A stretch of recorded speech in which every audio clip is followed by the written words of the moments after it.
Segunda carta de Paulo aos Coríntios, capítulo 4, versículo 16. Segunda carta,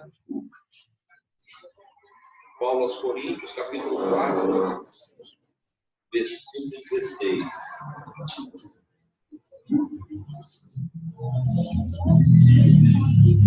Diz assim: por isso não desfalecemos, mas ainda que o nosso homem exterior se corrompa, o interior, contudo, se renova de dia em dia.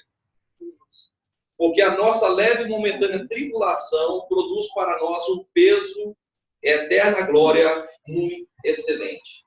Amém, queridos? Vamos orar, pedir a Deus que fale conosco nesses versículos. Senhor, meu Deus, Pai, mais uma vez agradecemos por esse período, Senhor, por essa hora. Estamos aqui, meu Pai, prontos a receber de Ti uma palavra que venha falar diretamente aos nossos corações, ó. Eu te peço discernimento, Senhor, e dá-nos aqui liberdade ao Teu Espírito Santo, para que venha conduzir, Senhor, cada palavra, venha conduzir cada pensamento, venha conduzir agora, neste momento, nossas vidas, em nome do Senhor Jesus. Amém. Queridos, pode sentar.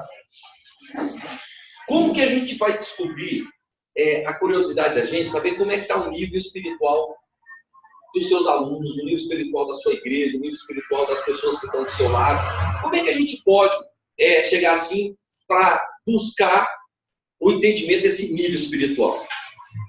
Você, quando está dentro de uma sala de aula, como professor, eu dizia sempre para meus alunos, falava assim, ó, falava não, ainda falo, né? Que a gente não mede conhecimento apenas com 10 questões de uma prova. A gente não mede conhecimento apenas pedindo uma redação sobre aquele assunto. Porque o conhecimento dessa pessoa pode estar muito mais além daquelas 10 questões que você colocou ali na prova, porque o assunto é um universo, muitas coisas a serem perguntadas. Então, a gente não mede conhecimento apenas com 10 perguntas. Mas tem algumas características pessoais que a gente já vai identificando dentro de sala de aula quando o aluno é interessado. A maneira como ele chega, o horário que ele chega, isso para mim é um indicativo que ele tem interesse na minha aula. Aonde ele senta, se ele senta no fundo, se ele senta no meio, se ele está na frente. Se na hora que eu estou lá explicando alguma coisa, ele está atento àquilo que está sendo dito.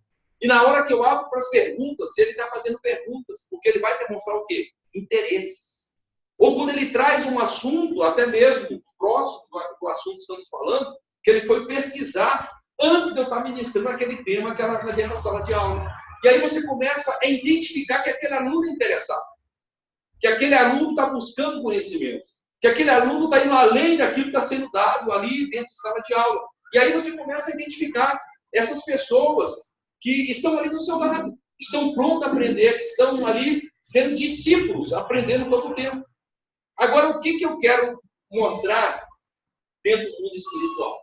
Como é que a gente pode, pastor, identificar uma pessoa, se essa pessoa ela tem intimidade com Deus? Se essa pessoa ela tem realmente essa espiritualidade, essa vida com Deus? Será que é pelo comportamento dela? Será que Deus veio só para mudar comportamentos? Muitas vezes nós pensamos que as pessoas que mudavam seus comportamentos, elas tinham realmente um olhar de santidade. Elas aparentavam ter um olhar de santidade por mudanças de comportamento. Por exemplo, a pessoa jogava bola e não jogava mais. A pessoa bebia e não bebe mais. A pessoa jogava no bicho e não joga mais. A pessoa jogava na loteria e não joga mais jogo de azar. E aí ela foi tirando todos esses comportamentos que aparentemente eram identificados como pecado, como aquilo que é contra a vontade de Deus. Porque se você joga, você que quer viver na vida fácil para ganhar dinheiro, na vida fácil. Se você está jogando bola, você está perdendo tempo para Deus, você devia estar orando, lendo a Bíblia. Então, algumas convicções, algumas colocações sociais tiravam essa pessoa daquele núcleo do convívio, porque ela estava acostumada. Mas aquilo ali não demonstrava nenhum tipo de mudança interior. Você pode deixar de vestir ali a tua calça e botar uma saia, mas não muda o teu mundo interior. Você pode parar de beber, não bebe mais, é bom para a saúde, para o lado físico, mas isso não muda a tua forma de pensar e a tua consciência. Então nós temos que pensar o quê? O que Deus está falando conosco? Como identificar isso na pessoa? Primeiro indicativo de uma pessoa, observa a oração dela. Quando Como que ela ora? O conteúdo da oração. Você quer observar uma pessoa, a espiritualidade dela? Qual é o nível de reverência que ela dá quando está sendo lida a palavra de Deus?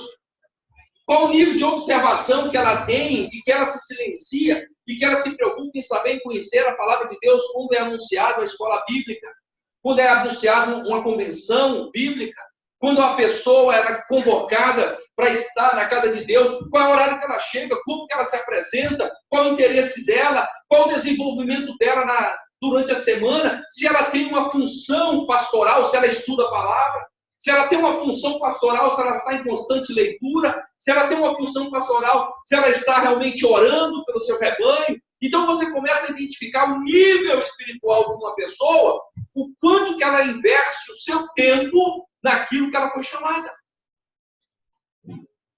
É o quanto que ela está investindo na sua vida pessoal. Se você é um levita, o quanto que você ensaia, o quanto que você investe no ouvir todos os dias, no treinar todos os dias, no ensaiar todos os dias. E aquilo que você está fazendo vai ter um propósito na sua vida.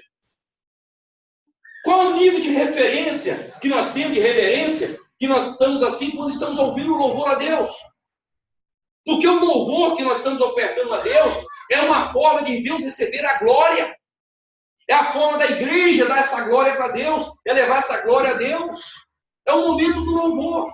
E como que nós nos comportamos no momento do louvor? Como que a nossa mente está se comportando na adoração diante de Deus, no momento que estamos cantando? Porque não é apenas música por música. Não é apenas letra por letra. Ah, eu amei essa letra é muito profunda, essa letra é maravilhosa. Mas você ficou preso na letra. Ah,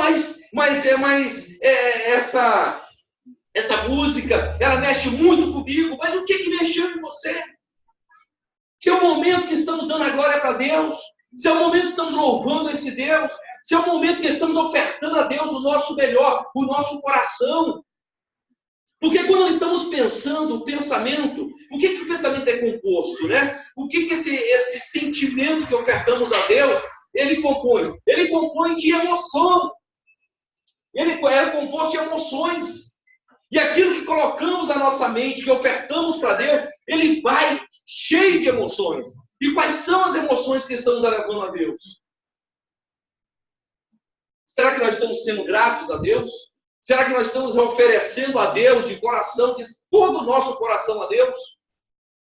Porque a Bíblia fala algo assim profundo, irmãos. Olha, não vai ter como chegar diante de Deus e aí nós chegarmos assim e falar assim: Deus, eu não sabia disso.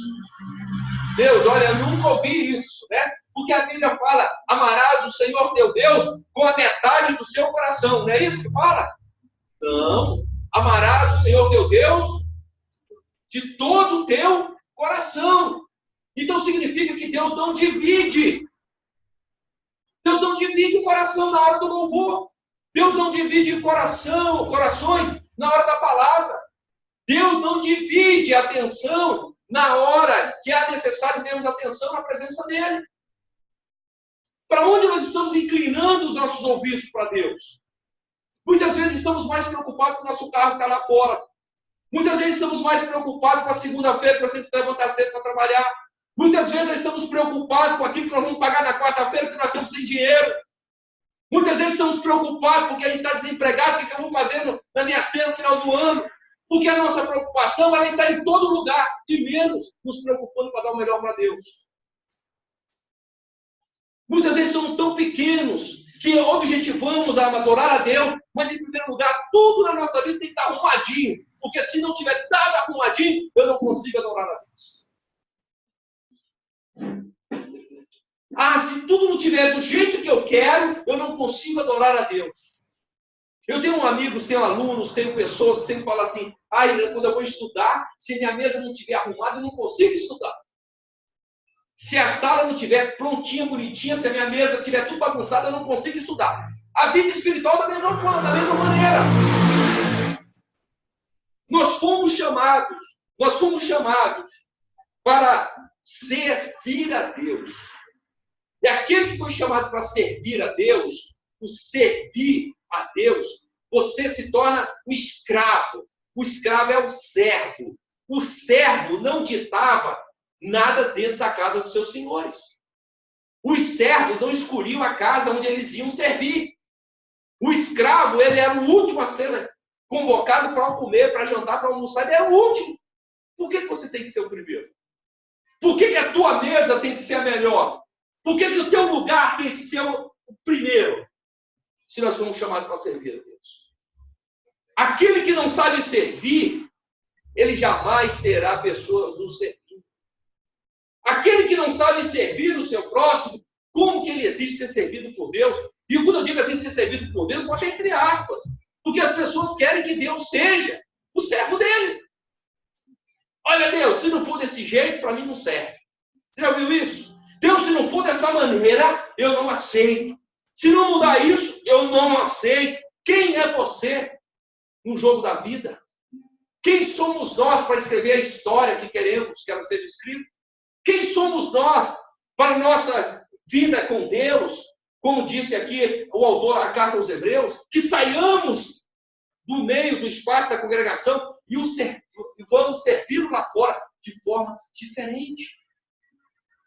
Muitas vezes a gente quer colocar Deus dentro de uma caixinha, porque a caixinha é fácil você controlar, a caixinha é fácil você manipular, mas Deus não se coloca dentro de caixinhas.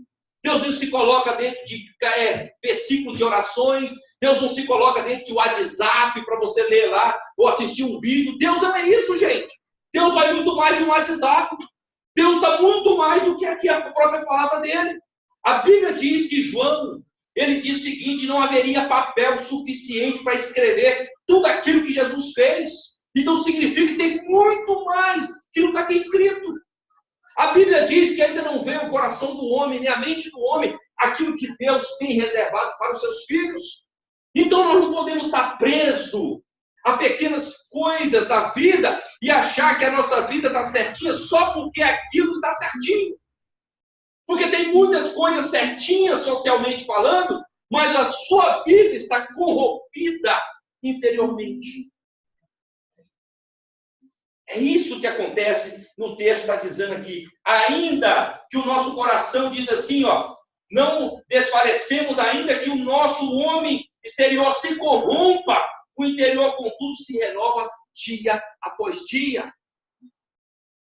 Quantas pessoas hoje abandonam o Evangelho, abandonam a Jesus, porque a sua vida não deu certo no campo profissional, porque a sua vida não deu certo no campo sentimental, porque a sua vida não deu certo porque os seus filhos não corresponderam àquilo que ele passou a vida dele ensinando. É isso. Eu atendo pessoas que estão todo dia reclamando da vida.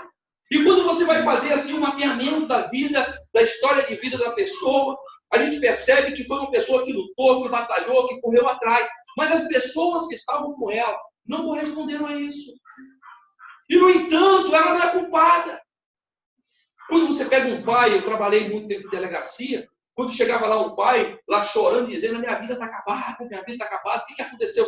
Meu filho foi preso, está preso, meu filho nunca fez isso, minha vida está acabada. Aí eu sentava com ele e falava assim, por que a sua vida está acabada? Ah, porque meu filho está preso. Não, o senhor é um trabalhador, o senhor levanta cedo, o senhor trabalha, o senhor sustenta a casa, sustenta a família. Nenhum pai cria filho para ser bandido. O senhor é um trabalhador. Então tem que levantar a autoestima desse trabalhador que está ali chorando e está dizendo que a vida dele está acabada porque o filho entrou na dor. Não! O seu filho, você criou, você foi exemplo, deu o melhor para ele, foi um referencial dentro de casa, mas se ele escolheu essa vida, a escolha foi dele. Você não tem culpa com isso. Porque nenhum pai, nenhuma mãe ensina seu filho a ir para fazer coisa errada. O nosso Deus nos dá liberdade para escolher o que você quiser. O que nós quisermos, Deus nos deu essa liberdade. E se nós temos essa liberdade, que tudo que venhamos a construir em nossas vidas, aqui fora, neste mundo material, não pode ser comparado com aquilo que está no plano espiritual diante de Deus. Hoje eu recebi um WhatsApp de um amigo meu, tem uma pastora passando necessidade, e ela está passando essa necessidade tem tempo, tem muito tempo. Sabe qual é a necessidade dela? Todo mês ela tem que pagar R$400 do aluguelzinho dela. E ela é pastora, mulher de oração, está sempre lá no monte, tudo. Aí ele manda um WhatsApp para assim, você pode ajudar esse mês, pode ajudar, assim, estou selecionando as pessoas para poder ajudar para pagar o aluguelzinho dela. Aí ele falou assim, olha, eu não sei o que está acontecendo, parece que a igreja lá não tem condições de pagar R$400 do aluguel dela. Isso já vem há muitos anos se arrastando. Aí uma mente perversa vai pensar assim, essa pastora está em pecado, porque Deus não deu uma casa própria. Essa igreja está em pecado, porque não tem dinheiro. Alguma coisa assim, a gente começa a fazer isso. Sabe por que a gente faz isso? Porque a gente cria desculpas para não ajudar as pessoas. A gente cria barreiras para não servir as pessoas. Você sabe por que Deus fala, quando a mão ajudar aqui, que não fique sabendo dessa aqui? É porque nós somos tão gananciosos que quando a gente ajuda alguém, a gente quer alguma coisa de novo. Por isso que quando você ajudar de um lado, que a mão direita não fique sabendo se foi a esquerda, foi a direita, para quem que foi. Porque nós somos tão ambiciosos, que a gente ajuda alguém, e se esse alguém fizer algum mal para a gente, poxa, nem teve consideração comigo, fiz tanto por ela, né? Tá vendo a tua natureza? Que você está cobrando o que você fez? Você está cobrando aquele copo com água que você ofereceu? Você está cobrando aquela vestimenta que você emprestou? Você está cobrando aquele momento que você pagou um prato de alimento? Você está cobrando. Nós temos essa natureza. Então nós não podemos avaliar as pessoas por aquilo que está sendo desestruturado. Porque o mundo interior de uma pessoa, o mundo interior, só Deus pode fazer e entender os nossos desígnios. Somente está escrito na Bíblia que Deus sonda os nossos corações e prescruta os nossos pensamentos. Só Deus está dizendo isso. Só Deus está dizendo que é a sua palavra, que Ele conhece o nosso levantar e o nosso deitar. Só Deus conhece um fio de cabelo que cai todo dia da sua cabeça, que você não tem, nem sabe que cai. A gente perde 15% por ano, 20% de cabelo por ano. A gente está perdendo. Você não sabe que dia que cai esse cabelo, mas Deus sabe. Deus sabe o teu levantar, o teu deitar. Deus conhece todos os batimentos cardíacos de cada um de nós. Deus conhece a quantidade de oxigênio, sabe tudo. Todas as moléculas que estão dentro do nosso corpo. Deus sabe de tudo sobre nossas vidas. Agora, muitas vezes, nós queremos ser co-criadores, queremos saber da vida de A, de B e de C, e dizer por que a pessoa está assim, por causa disso e daquilo. Não. Saia desse vício de pensamento diabólico. Eu chamo isso de vício de pensamento diabólico. Por quê? Porque as pessoas querem ser o diabo. Porque o diabo é que acusa, o diabo é que aponta, o diabo é que critica, o diabo fala mal. E aí você começa a construir esses pensamentos e isso vai corrompendo a sua persona, a sua imagem, aquilo que você está demonstrando para as pessoas. Então, é ou não é adoecido quando você está em meio a pessoas que estão falando mal das outras pessoas? Não é ruim esse negócio? Você está perto do ambiente, a pessoa está falando mal do ambiente de trabalho. Quando a gente chegava lá e tinha alguém falando assim, poxa, fulano de tal foi entrar ali, foi dar uma batida, tal, fez assim, aí criticando o método que a pessoa entrou na casa para dar batida. Aí a vontade que dá para perguntar, porque a gente estica esse assunto, porque o maledicente é o seguinte, a pessoa que fala, ela só precisa de um ouvido. Se você fizer uma pergunta, aí ela estica.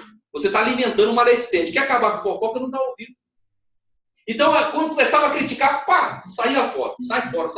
Mas quando eu estou dentro do consultório, é diferente. Aí eu faço a pergunta, em que isso contribui para o seu crescimento? Como é que é? O que você está me falando aqui contribui para o seu crescimento? Porque você está falando para mim ou para você? Você está repetindo várias vezes aquilo que você acredita? Isso aí está te fazendo crescer ou está te fazendo adoecer? Doutor, eu acho que eu estou me sentindo mal com isso. Então, para de falar. Para de falar do seu pai. Para de falar da sua mãe. Para de falar dos seus irmãos. Para de falar dos seus vizinhos. Para de falar de todo mundo. Você sabia que os nossos problemas, gente, não estão do lado de fora? Que muitas vezes a gente pensa assim, meus problemas é fulano, a pedra. Não, os problemas estão aqui dentro. Nosso problema é o nosso interior. É como nós começamos a enxergar esse mundo aqui fora. Como é que você está enxergando esse mundo aqui fora? Como que você olha para as pessoas e como você as enxerga de lá para cá, ou daqui para lá? É isso que a gente começa a pensar, o que está acontecendo no nosso mundo interior. E o que ele vai dizer aqui, olha, que se renova de dia em dia. Meu irmão e minha irmã, para não ficar só no irmão, né? O que tem se renovado todos os dias na sua vida, na sua oração? O que tem renovado dentro de você, naquilo que você tem falado com Deus? Eu até hoje pela manhã eu falei o segredo, né?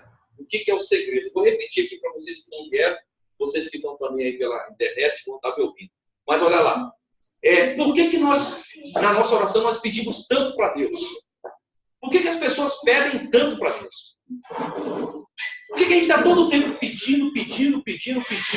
Por que a gente pede tanto para Deus? Aí eu respondi, é porque a gente não sabe o que tem. Porque quando a gente não sabe o que tem, a gente começa a pedir. E Deus já nos deu tudo o que você possa imaginar. Deus já nos abençoou com tudo que gostaríamos de ser abençoados. Deus já nos deu essa provisão. Já deu uma bênção. E essa bênção está lá. Abraão, todas as famílias serão abençoadas através de ti. Nós já temos bênçãos de Deus. Agora, por que nós pedimos? Porque nós não acreditamos. Nós não acreditamos. Todo dia você está pedindo a mesma coisa. Todo dia você está falando a mesma coisa. Isso se torna cansativo. Então, imagine aqui que a renovação diária, renovação é fazer novo, né? É renovar 2 vezes. É trazer de volta, né, aquilo que era primário, era a essência daquilo que nós fomos chamados. Por que o homem se corrompe? Porque ele fica naquele ciclo vicioso do mal, das coisas negativas. E quando ele sai desse ciclo vicioso, queridos, quando você entra aqui, você não quer mais voltar para cá. Por isso que a Bíblia diz que Deus nos tirou das trevas e nos lançou para a luz. Quem está na luz não quer mais trevas. Se você continuar nesse ritmo aqui, a tua vida vai ser girada só em torno disso aqui.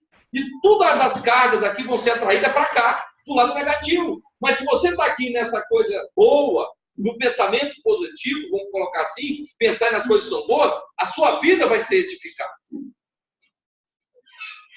Daí essa renovação, ela começa no nosso interior. O apóstolo Paulo vai falar isso em Tessalonicenses, né? Na carta aos Tessalônicos.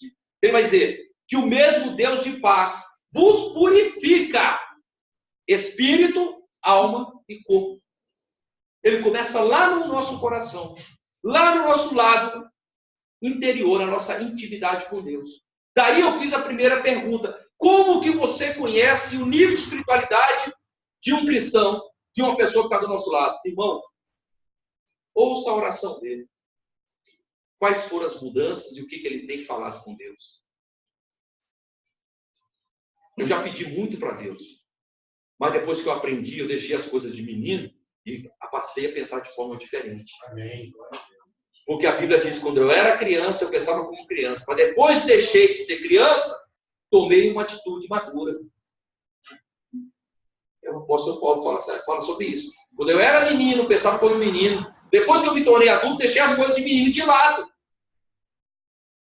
Porque quando você começa a compreender o que você tem já de Deus na sua vida, você não fica mais pedindo aquilo que já é seu. Você fica pedindo para Deus, me dá um carro, está com 2 carros dentro da casa. Deus me dá uma casa, você já tem a casa. Deus me dá isso, você fica pedindo uma coisa que você já tem? Não. Agora, quando você começar a entender que o que você tem hoje dá para você se renovar todos os dias, e a renovação ela vem com crescimento espiritual, com novidade de vida. Qual é a novidade de vida que você está apresentando diante de Deus? É você e Deus. Ah, pastor, tem uma novidade, porque agora, todo dia eu estou saindo, estou entregando uma cesta. Não estou dizendo isso. Pastor, tem uma novidade agora, que todo dia eu estou assistindo o R.R. Soares no sábado pela manhã. Não estou dizendo isso. Essa novidade é algo aqui diferente aqui dentro. É quando você começa a dar oportunidade para que você possa ser melhor todos os momentos da sua vida. É quando você começa a parar para ouvir as pessoas. Você já percebeu que à medida que os anos vão passando, os jovens não vão entender isso, mas à medida que vai passando para nós, depois dos 40, dos 50, a gente para ouvir as pessoas e dá mais atenção para elas.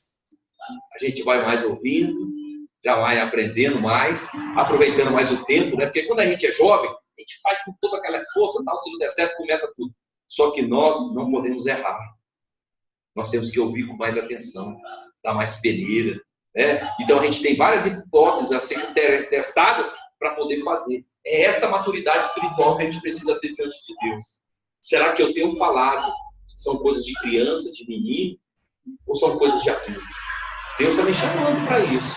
Para a gente conversar, para amadurecer e para terminar e para dizer assim, ele vai dizer assim, ó. Porque a nossa leve e momentânea tribulação produz para nós um peso eterno de glória, excelente. Então ele está falando assim, que essa leve e momentânea tribulação, olha só, Deus não nos chamou para tirar da tribulação. Nós vamos passar por tribulação. Deus só vai operar quando você estiver lá, meu filho. Deus só vai estar com você quando você estiver passando pelo vale. Ainda que você ande pelo vale da sombra da morte, ainda que você ande. Ele não está dizendo que você vai permanecer lá. Ele está dizendo que você vai dar uma passadinha por lá. Mas eu estarei convosco. Então é essa cabecinha que nós temos que mudar, esse coração que nós temos que alinhar com o nosso pensamento, de mostrar aqui que é uma leve tribulação. Pastor, mas a minha tribulação tem mais de 10 anos. Não interessa, você tem uma eternidade para estar com Deus. Pastor, a minha tribulação tem mais de 20 anos. Não interessa, nós temos uma eternidade para estar com Deus. Porque o que Deus tem guardado para nós ainda não veio ao nosso coração. Não veio à nossa mente ainda o que Deus tem para nós, da nossa individualidade. Então, que nós possamos, a cada dia, queridos, entender e buscar os interesses de Deus. Porque quando você busca os interesses de Deus, todos os nossos interesses serão supridos pela vontade maior dele. Pode ter certeza disso. Quando você começa a buscar os interesses de Deus, o que Deus está interessado? Qual o propósito de Deus em nossas vidas? Quando você começar a descobrir esse propósito, você vai identificar os interesses de Deus. Deus quer que todos sejam salvos, Deus quer que nós abençoemos uns aos outros, Deus quer que nós nos amemos primeiro para amar o próximo. Então, essa maldade que está lá fora não é falta de amor, não. É falta de amor próprio. De amor sobre si. Porque quem é bom vai externar sua bondade. Mas nem todo aquele que faz bondade é bom, não é verdade? Mas quem é bom, você vai sair coisa boa dele. Mas quem faz algumas caridades não quer dizer que são pessoas boas. Porque essa é a essência que Deus vai derramar sobre nossas vidas. Amém? Vamos orar, nosso Pai. Vamos ficar em pé, em nome de Jesus.